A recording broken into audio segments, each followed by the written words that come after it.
My name is Joey Lloyd. I am the head of marketing here at NanoLumens, and I want to thank you all for joining us for our webinar today, A Fusion of Technology, Art, and Design with the Charlotte Douglas International Airport. I am excited to welcome our panelists as well. We've got Frank Molesky from Cenero, Lori Golden, directly from the Charlotte Douglas International Airport, and Arch Nelson from NanoLumens. Just a few quick reminders as we're about to get started. If you do have questions throughout the webinar, we will address them at the end, and I will ask that as you look at your webinar session, you can type in those questions and we will address them as we can. There are additionally quite a few handouts for you to take a look at if you find those necessary. There's some spec details, additional airport case studies, and other information. And I do also want to give a plug to a survey that NanoLumens is currently conducting that goes throughout the end of the month on the total cost of ownership, taking a deep dive into both LCDs and LEDs. We invite you to take part and really hope that you can, and by doing so, you will be entered into a chance to win one of two $500 Amazon gift cards. And with that, we will go ahead and get started. Frank, if you want to go ahead and introduce yourself, say hi, and tell us a little bit about yourself. Hi, good afternoon. This is Frank Molesky with Cenero. We are a leading audiovisual integrator located across the East Coast and nationally, and I run our Charlotte office and was responsible for helping to deliver this project in conjunction with NanoLumens and Charlotte Douglas International Airport. Excellent. Thanks, Frank. And Miss Lori Golden. Good afternoon. Manager of Customer Engagement at CLT. I joined the airport in 2007, and I oversee various initiatives and programs that directly impact the customer experience, including airport art. Charlotte Douglas International Airport hosts about 46 million passengers every year. Wonderful. Thank you so much, Lori, for that great introduction. And Mr. Arch Nelson, can you tell us a little bit about yourself? Hey everyone, I'm the sales director for the Southeast for NanoLumens, and I worked with Lori and her team to not only sell but help with the installation of this project. Wonderful. Well, thank you so much, everyone, for that. As we dive in, Lori, if you could take a few minutes and talk to us a bit about this amazing renovation that the airport went through, and while you're talking, we'll scroll through some of those pictures and finalize with a bit of a video walking through that. Sure. Concourse A, this was an expansion to our existing concourse. We have 5 concourses in our terminal. This particular expansion added 9 additional gates. Our first flight arrived July 18th of 2018. This concourse added an additional 232,000 square feet to the terminal, which brings us to over 1.8 million square feet. This concourse hosts 5 airlines, which includes United, Southwest, JetBlue, Frontier, and Air Canada. This is the future of CLT. So we can see the modern finishes and design. What you're looking at now is a big open atrium-like area that has the big high ceilings, the large windows, and the terrazzo floor. Excellent. Thank you, Lori, for that. We'll go ahead and showcase a little bit of that video just to give you some size and scale of the project. The actual name of the art piece that Joey is starting here is called Interconnected. Well, I apologize, team. It looks like my video doesn't want to play today. What's really great about this video, even though you guys can't watch it, we'll make sure it gets shared, is just the scale of this particular piece of the installation and the moving walkway. Arch, can you remind us how long this piece is? Yeah, so then the pictures don't do it as much justice. This was such a cool project, and working with Lori and team and Frank and his, Cenero and more, and the artist was phenomenal. So Refik Anadol, which I know Lori's going to go into detail about him, but So this one that you're seeing here kind of follows the man mover in between the old Terminal A and the new expansion Terminal A. And it's about 140 feet wide, and it's about 9 feet tall, and it's just phenomenal. So for those of you resolution people out there, the resolution for this wall is 16,998 wide and 960 tall. So that's the equivalent of having 9 1080p inputs side by side by side. Excellent. Thank you, Arch, for that. And Frank, I will tell you, we can hear you. We're all good there. So moving along, Frank, can you tell us a little bit about Cenero as we get into the project and how you guys were involved in it?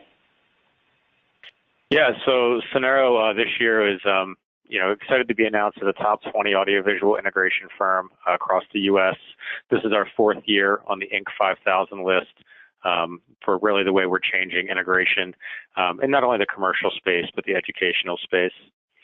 We were brought in as a local partner to help with the deployment of the NanoLumens LED walls at the airport from a construction and planning perspective, staging, and as well as day 2 support. So when we were approached, it was really a goal of, okay, who do we trust this investment with, not only through the deployment in our very sensitive, very high finish new showcase space for the city, but how will it be supported day 2?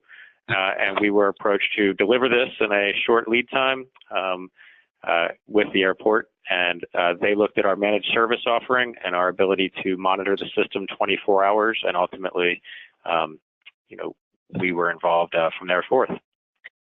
Excellent. And Lori, can you talk a little bit about the importance of why not only a warranty matters, but also why 24/7 support does? Absolutely, absolutely. And just to piggyback on what Arch stated, just to give you all just some detail of kind of what you're looking at. So you come onto the concourse, you walk on a pretty long connector, which has the moving walkway, and then you see the long digital wall that we have there.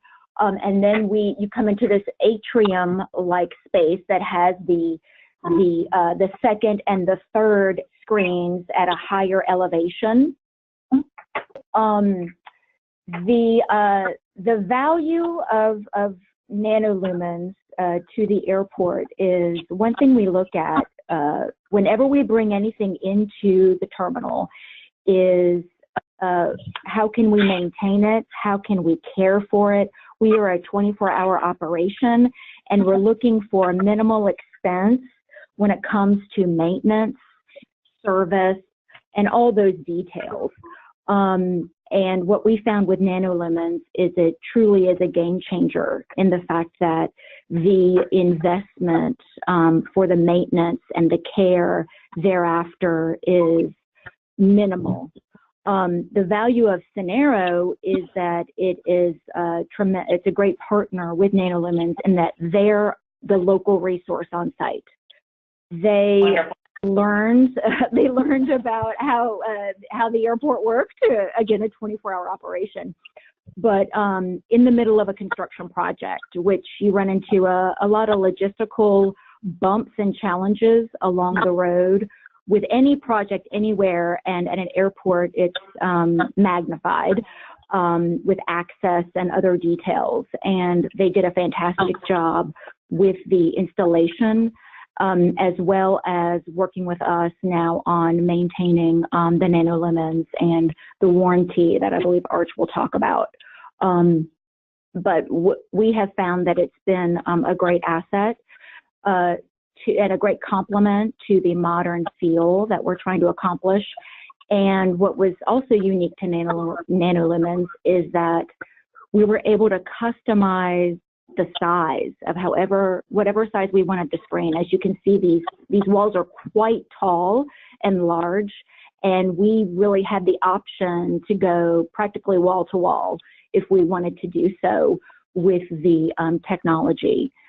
Now, the content that we have running on the screen is under our public art ordinance.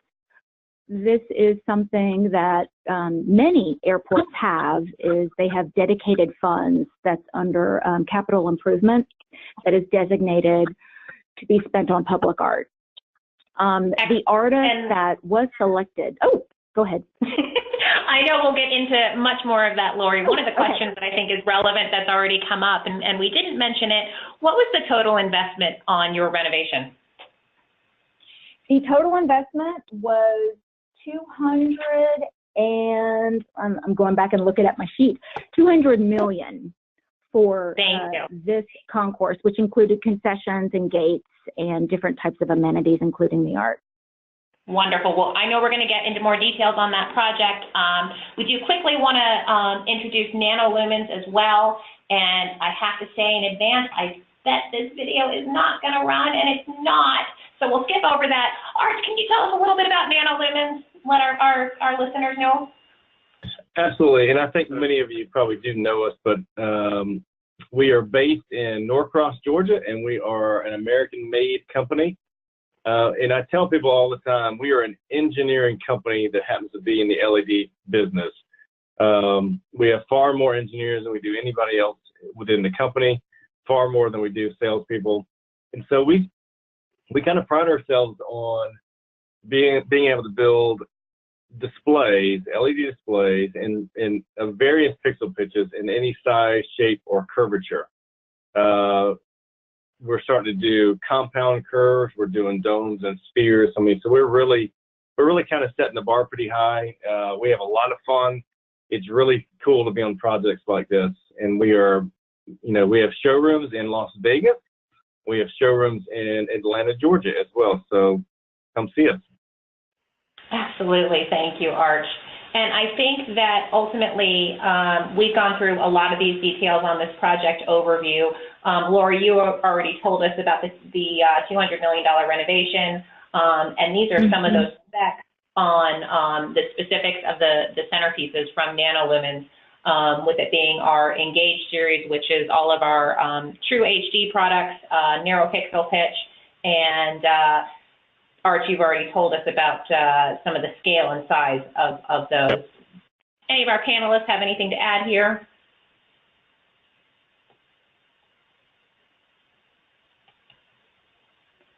All right. Just some additional size and scale on that imagery, which is really impressive. And moving us along, right. Frank, if you could tell us a little bit about the planning phase and what really came together. I think, Lori, you told us a lot about the challenges of working in a construction environment, but Frank, if you could go ahead and fill us in on those details. Yeah, so we were involved approximately 16 weeks, 12 to 16 weeks before delivery of the airport. The airport had determined that they were going to use transformational art and technology as a medium to deliver it in this space, and we're working through solutions. Those solutions Arch can talk about better later. We ended up on the NanoLumens experience, both through the excitement of the artist and the airport from what they had seen. We were working with a joint venture general contractor on delivery for this, and we had to turn this over in a specific time before all of the ribbon cutting was to occur and many VIP tests were to occur. This is a semi-secure environment, including landing a lot of pieces of very high-dollar technology right outside the gate to later bring in and install. So we worked with our dedicated project management staff, as well as joint partnership with the airport, NanoLumens project management team, to deliver this project in a semi-secure environment over a 3-month period. We learned some lessons throughout the airport, but ultimately, I think as a group, it was wildly successful and relatively painless compared to what you might expect. Thank you for that.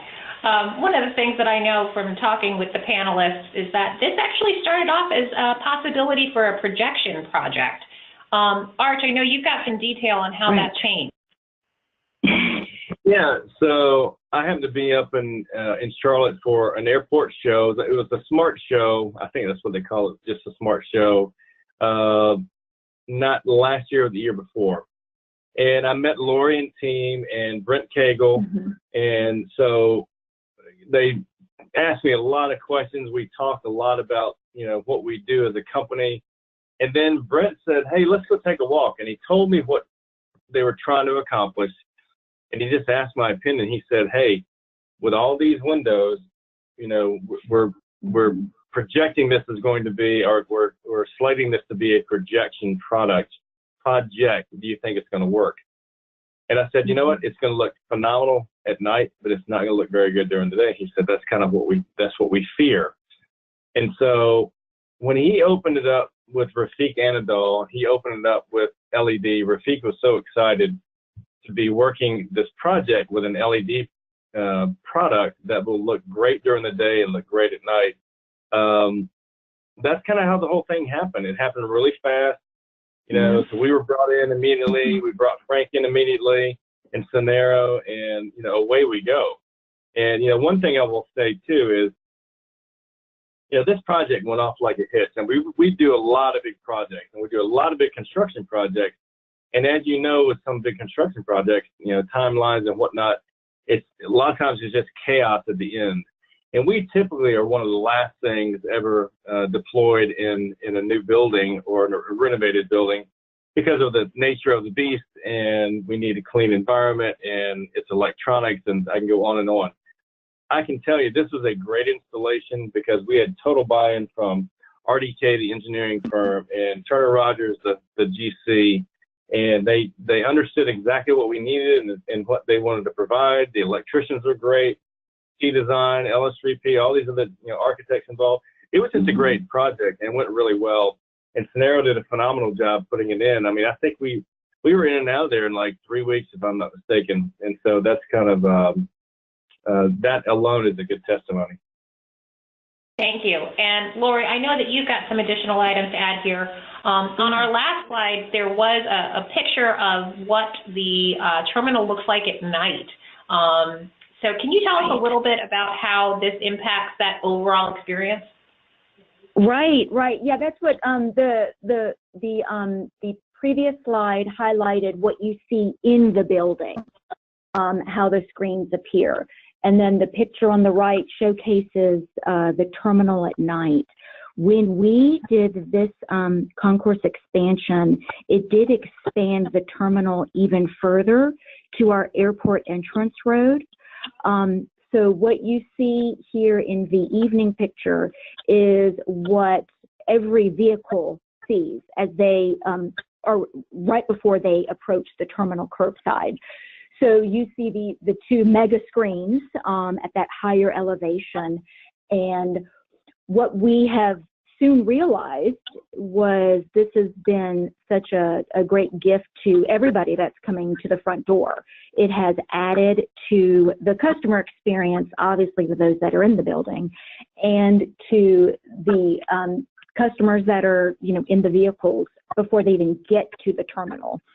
So we've been really impressed with that. And also what you see here in the picture are LED fins, which are exterior on the building, and they're intended to complement the art that you see in the building. So our artist, who is Refik Anadol, and we'll talk a little bit about him in a second, he also programs the the colors on the exterior fins, in addition to the images that are populated on the screen. And this artist has done some digital. He is a internationally renowned digital artist, but his intent with the airport was to do projections. And as Arch mentioned, it was a matter of timing. It was the conference, the Smart Airports Conference, hosted in Charlotte, when we learned about the NanoLumens technology and shared it with Refik. And he was so excited because it just is such a great canvas for his art. And it's such a crisp and vivid image, and the colors are just truly defined. And this is Refik, who you see pictured here. And what's really cool about the long corridor part of Interconnected, which is the name of the art piece overall, you're actually in the art. I mean, you can take your selfies and all have all kinds of fun with it as you're passing by. But it's really been astounding to see how many customers you just become kind of engrossed in the animation and the visualizations that Refik has created. And I can talk a little bit about what creates the images, if you'd like. Yeah, that would be great if you can talk in detail about the data sculptures. Sure.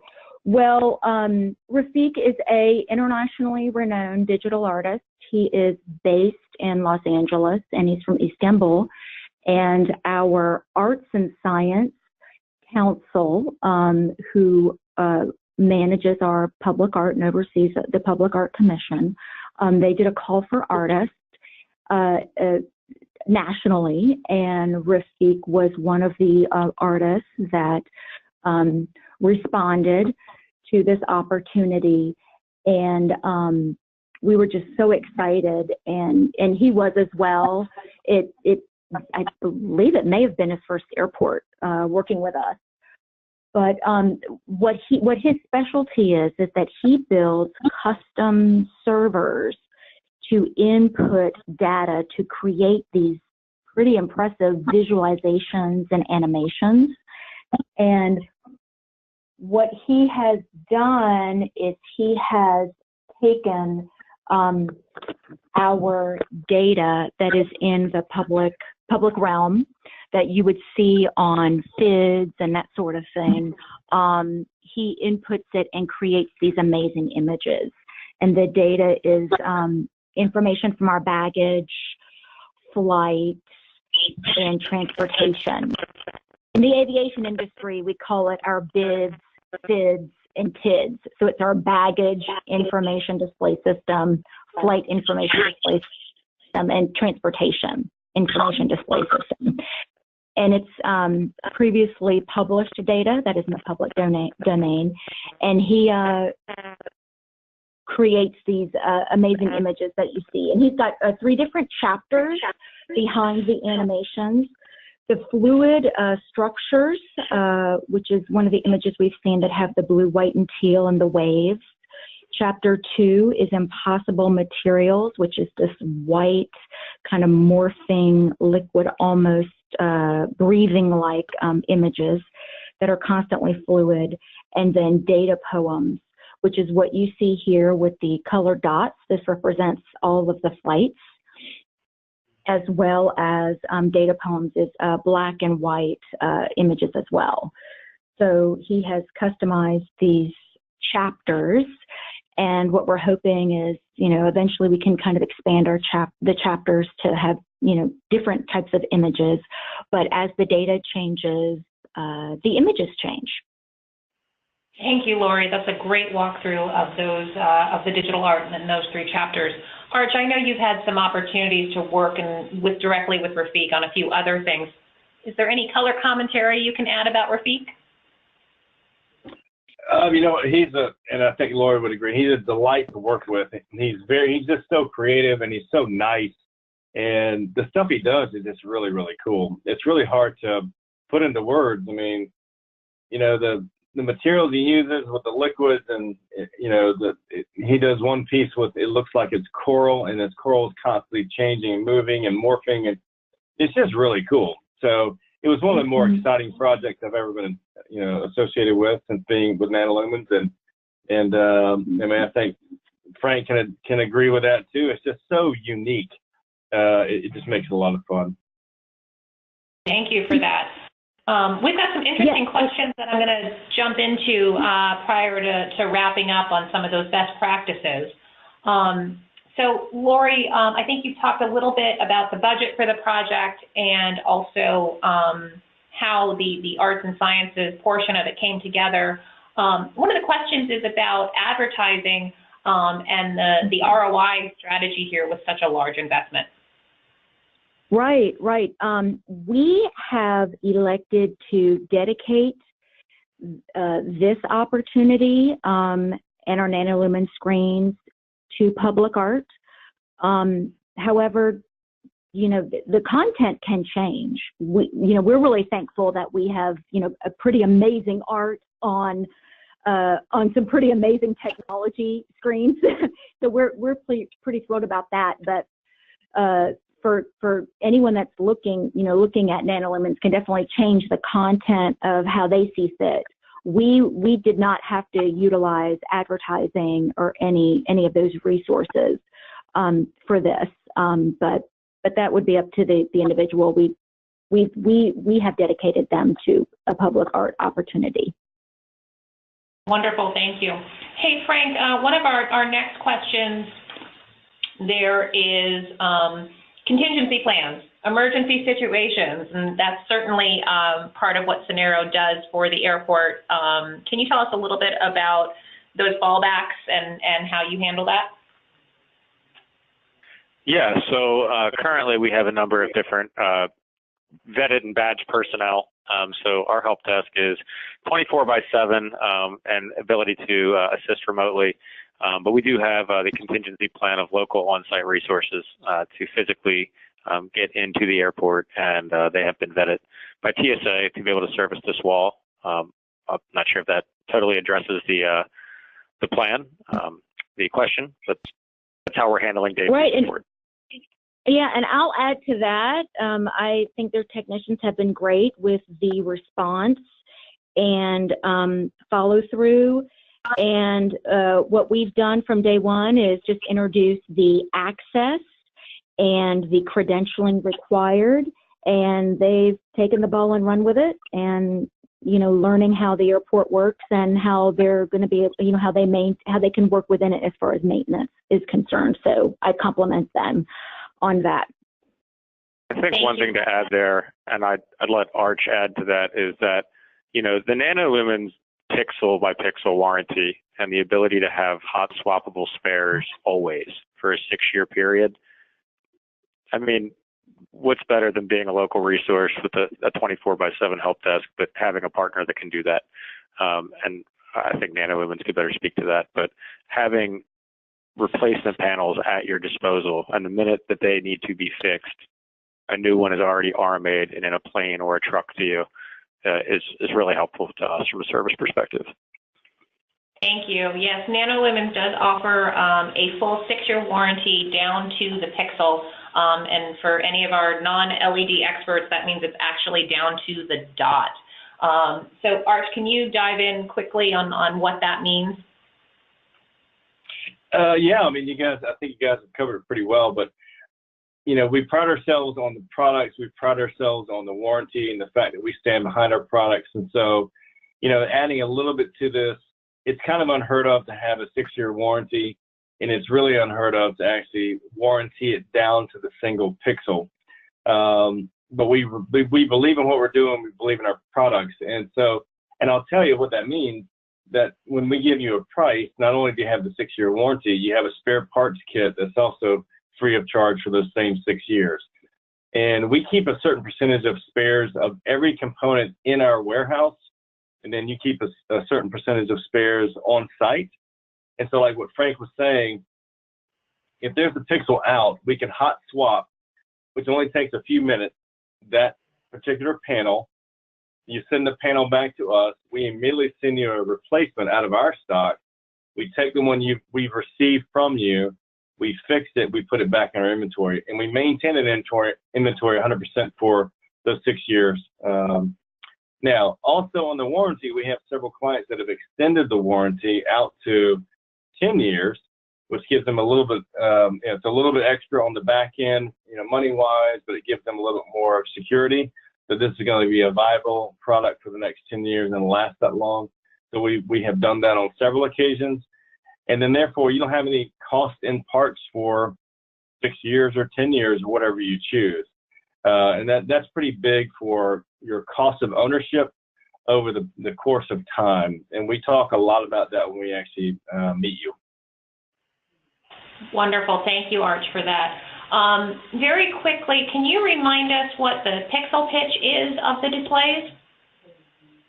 Yeah, so the big one along the man mover is a 2.5 millimeter, and the two trapezoids that you see, and that's kind of what's kind of cool, even in this picture, that piece of trim at the top was, that we built, and we built the trim on the right. So this is a trapezoidal in shape, and that's a 4.7 millimeter.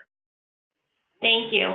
And one of the questions that we received is having to do with the long display that's near the people mover. Was anything put in place in terms of durability to keep people, as they're passing by, if they do happen to touch the display? They actually put a small rail on the bottom of the display, but it's only about, correct me if I'm wrong, Lloyd, about maybe 6 to 8 inches off the ground, and it's more to protect against luggage. But I mean, these things. Correct. And one of the first questions we get asked everywhere we go in public spaces is, how durable are they? Are they? You don't know the people I have in my building. They're going to do this. They're going to do that. These are very durable. You can walk up and punch these things, although we don't tell people that. They're really durable. The only thing about what you really can't do is take a hose to it and soak it. But I mean, somebody throwing a Coke on it, somebody punching it, they really hold up quite well. So that public spaces don't scare us. We're in public places all over the world. Thank you for that. Lori, one of the next questions, was there any special permitting required for the displays so that they can be seen from the access road? We definitely consulted with the Department of Transportation to just make sure that we weren't doing anything we shouldn't be doing.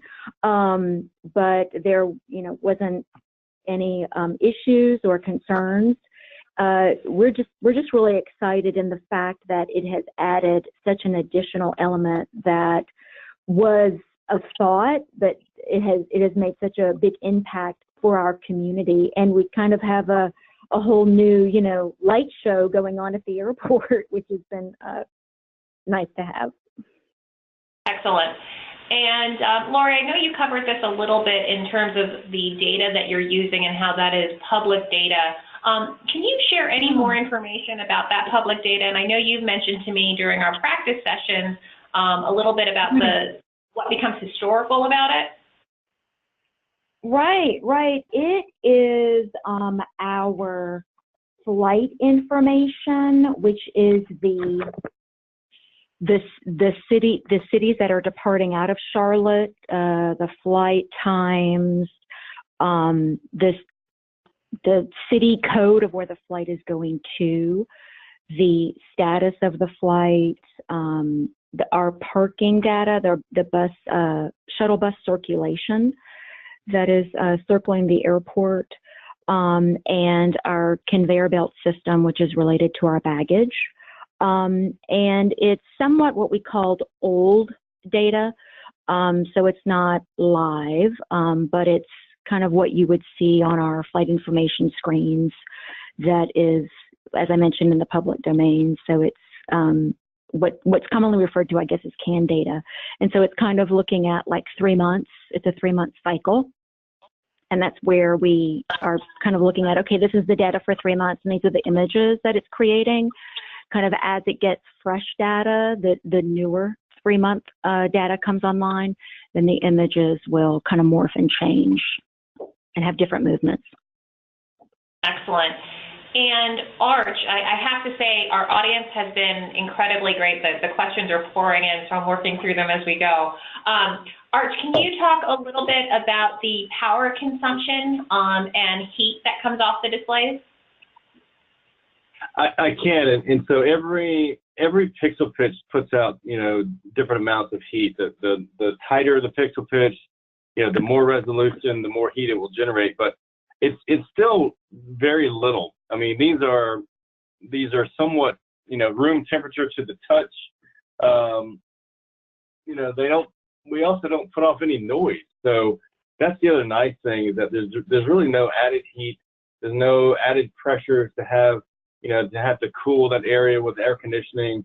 And there's no noise, which, doesn't disturb anything. So, and we have about 18 different pixel pitch choices for interior, and each one of us has different, power, BTUs and whatnot. So But I can better answer that if someone gives me more specifics, and I can, talk to you offline about that as well. Thanks, Arch. I appreciate that. Lori, we've got more questions about the data. I know that we're using historical data over those 3 months.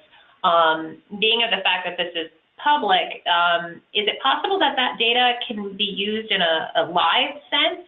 Could you take something that was happening at that point and turn it into art?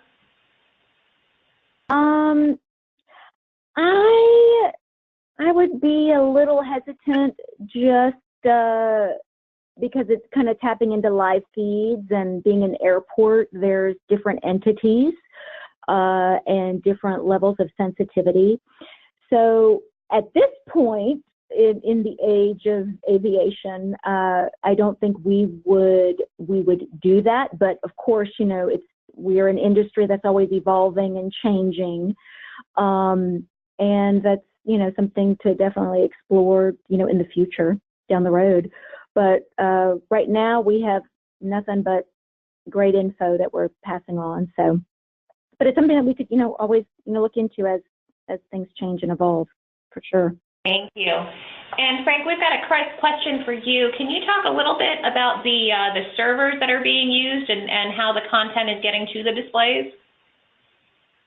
Yeah, sure. So the artist has his own provided content servers, which he has all of his API ties in for the data. Our basic video wall processing behind the scenes that is creating the resolution is, Arch can correct me if I'm wrong, it's an RGB spectrum video wall processor that is running this information created and being decoded by the artist's actual power servers. Those specifications I do not know.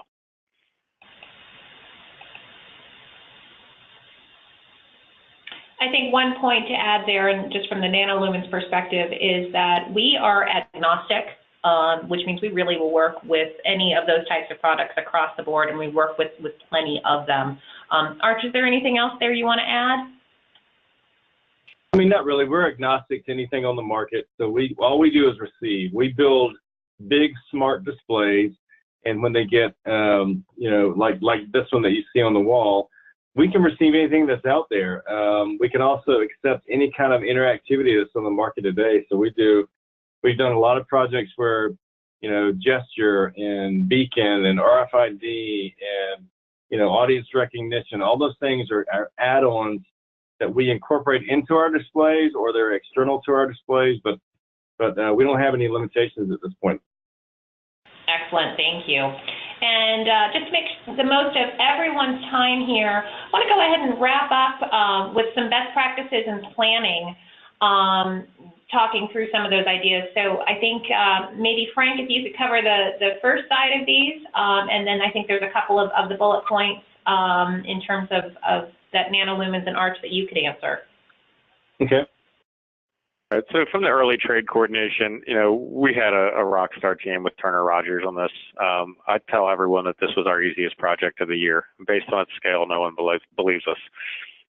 But we had people that were dedicated to the vision of the client, which was the city of Charlotte and the airport. Mapping out a location, being involved early, being able to be trained through safety procedure, and to also let everyone know net effect, right? We need to be in a dust-free environment when we start to install this infrastructure. So making sure that they understood that, as construction slides, this is a big investment, and drywall dust and construction dust inside a LED panel is not what you want. So, setting those expectations correctly was really critical. The other thing is manufacturer lead times. Where is it coming from? How is it sourced? How long do you need to produce something like this? We were fortunate enough with NanoLumens being in Georgia and running this that we were able to hit a 12-week lead time upon award, but that may vary. And then the other options that Arch can talk about are some other ways to experience ROI and also to afford this on a budget. Many different partners out there with leasing, and I'll let Arch talk about that. Yeah, and I did hear someone ask the question earlier about advertising, and many of our clients they try to get a return on investment to at least maybe cover the cost of the displays and or use it as a profit center. And that comes in various, shapes and forms. But like one of my clients, they have a 60-month lease that we use a company called Huntington Technology, and Frank and I have worked on some projects together with Huntington.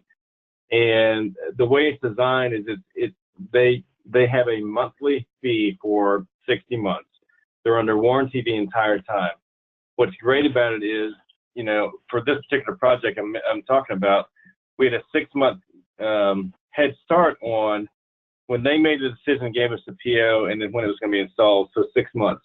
So in that 6 months, this particular client approached their 5 major sponsors and said, we're giving you first right of refusal.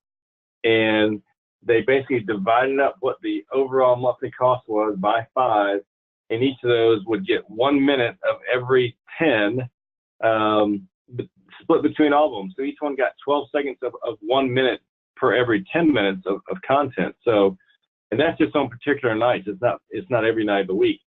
So it's amazing how before this client ever even turned them on, these were paid for. And then, so they use it as a profit center. They use it for, corporate outings. They use it for, all kinds of events. And it's really become a crowd pleaser and a revenue generator for this particular group. And I'll be happy to talk to anybody about, how to pay for these things, how to get excitement with your sponsors, how to actually attract advertisers, because this happens all over in malls and stadiums, arenas, airports, you name it. So I hope that helps. I know we have a number of different backgrounds on the call. Another thing that we're coming across now currently is amortizing the cost of these walls in different kinds of spaces, whether that be rent to a client or rent to a tenant, maybe in a retail sector, where you're able to provide this as an add to your property or your development. And you're able to amortize that over the rent cost, and these walls will pay for themselves rather quickly in that instance. Well, I want to thank you all so much for that. That was great information. Lori, Frank, Arch, this has been phenomenal. As we're here on our last slide, Frank and Arch, we've made your information readily available for anyone who has questions. Our business development team here at NanoLumens will also be following up. I know we had a lot more questions than we had time to get to, and so for those of you that we didn't get to your questions, we apologize, but we will reach out personally to talk to you about all of that.